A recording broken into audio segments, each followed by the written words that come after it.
Lisandro Macarrulla, hay que desconstruirlo para entenderlo.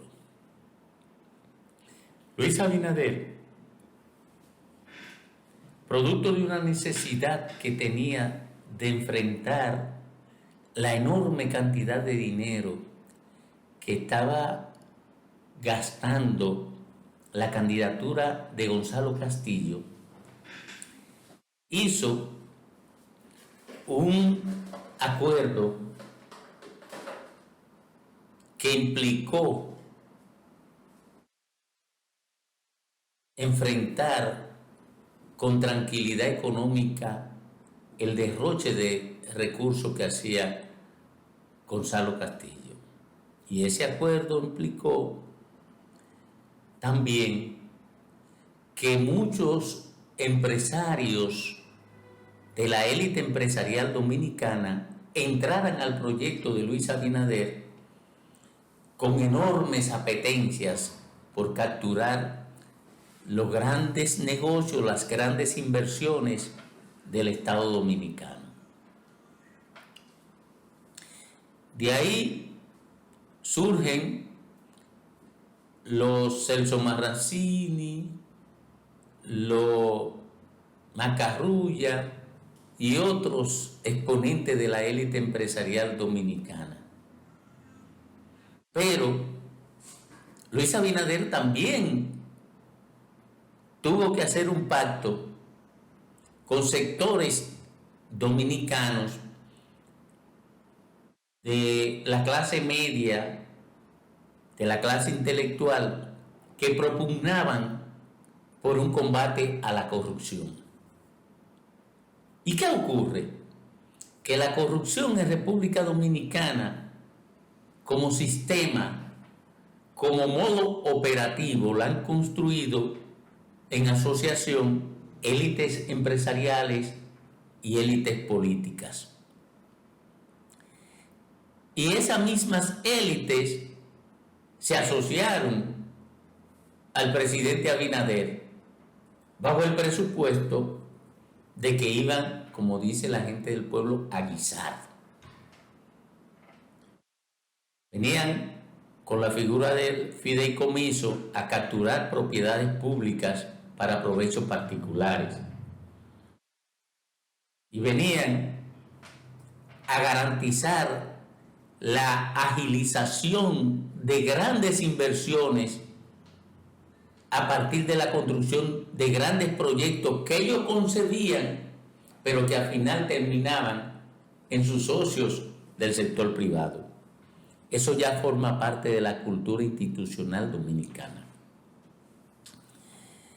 Y ocurre que como el pasado inmediato de muchos de estos empresarios había transcurrido a partir de la realización de negocios con exponentes políticos de la corrupción en el pasado gobierno, brotan ahora en las investigaciones de la corrupción con la que se comprometió Luis Abinader y que implicó la designación de un ministerio público con independencia. Y esa independencia del ministerio público es la que pare a Medusa. Pero como los empresarios están asociados a los políticos en la corrupción, entran también empresarios del gobierno de Abinader. Y eso le genera un conflicto al gobierno de Abinader. ¿Por qué? Porque por un lado la gente le exige que saque a esos empresarios de su gobierno que tuvieron vínculo con la corrupción del pasado gobierno, y por otro lado no hay forma de frenar al Ministerio Público porque Abinader no quiere comprometerse con ninguna acción que impida el cumplimiento de la promesa de perseguir la corrupción del pasado.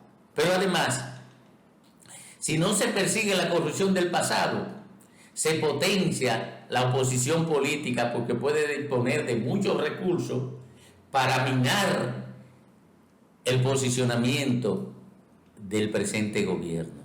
De manera que se construye la trampa perfecta para el presidente.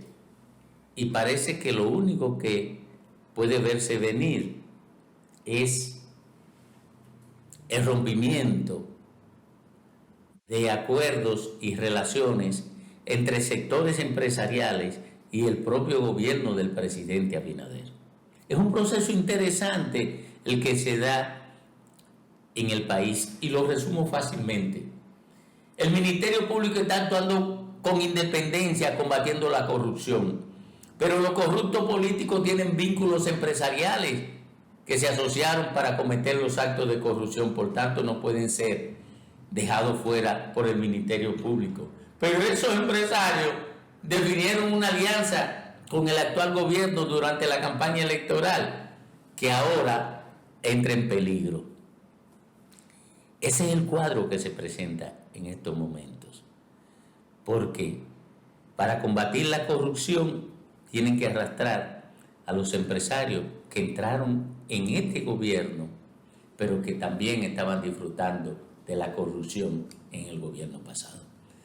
Gracias, señores, muchísimas gracias por acompañarnos. Recordarles suscribirse a este canal, denle a la campanita y si le agrada el comentario nuestro, la reflexión nuestra, el análisis nuestro, hágalo saber y recuerde algo, la idea nuestra no es que usted esté de acuerdo con nosotros, la idea es provocarlo para que reflexione más allá de lo